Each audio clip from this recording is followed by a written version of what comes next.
Most of the US Embassy staff in Kyiv, Ukraine have been ordered to evacuate the country as fears of Russian invasion reach new heights. The State Department issued the evacuation order for most US direct hire employees late Friday night due to the continued threat of Russian military action. The embassy will also suspend its consular services, though they will continue to remain a small consular presence to handle emergencies in Lviv.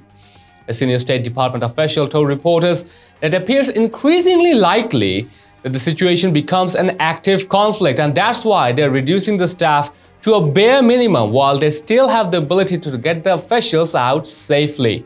Russia's military buildup alongside the Ukrainian border has included more than allegedly 100,000 troops for weeks.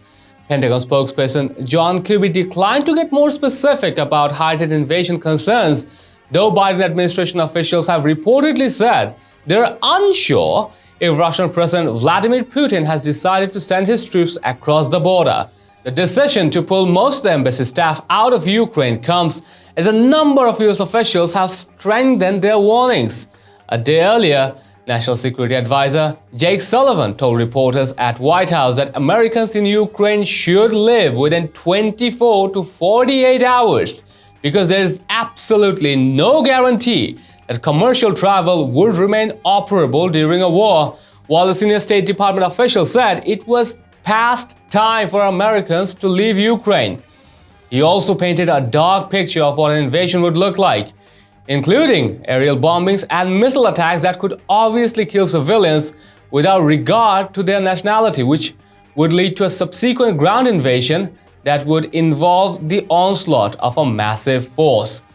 Sullivan's warning come hours after Secretary of State Antony Blinken noted that an incursion could begin at any time and that it could take place while the Olympics are ongoing, which officials have believed would have held up a military push. Pretty concerning if you ask me. Both officials, in addition to President Joe Biden, have warned that the US military, despite having deployed roughly 6,000 troops to Europe, will not be going into Ukraine to rescue Americans or fight Russians. In addition to the 6,000 troops that have deployed to Poland, Germany, and Romania, roughly 8,500 troops are on heightened alert for deployment should NATO call up their forces. While the military won't be going into Ukraine, they will be prepared, should it be needed, to help people evacuate once they reach a neighboring country, most likely Poland.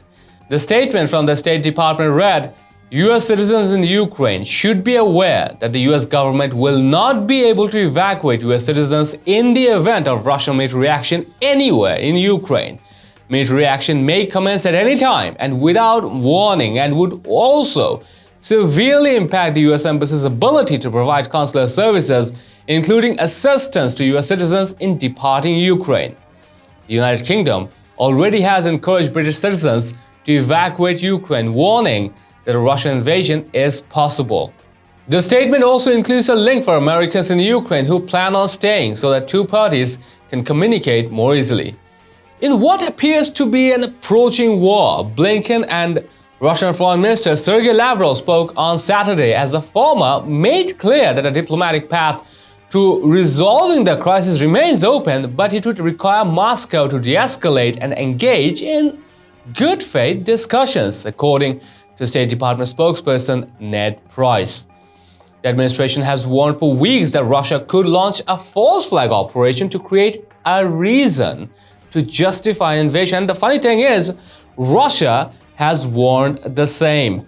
Putin has demanded that NATO stop expanding east because, well, obviously Russia feels a little surrounded, while the US has threatened significant economic sanctions should Russia invade Ukraine. The diplomatic efforts have not yet led to a resolution. Meanwhile, Kyiv requested Moscow on Friday to clarify its activity near Ukraine's border within the next 48 hours, according to Ukraine's Foreign Ministry. Well, we'd like to know your thoughts and responses. Share them in the comments down below, and also share this news and show us support through subscribing to our channel. Stay tuned for the real stuff on Next News Hour.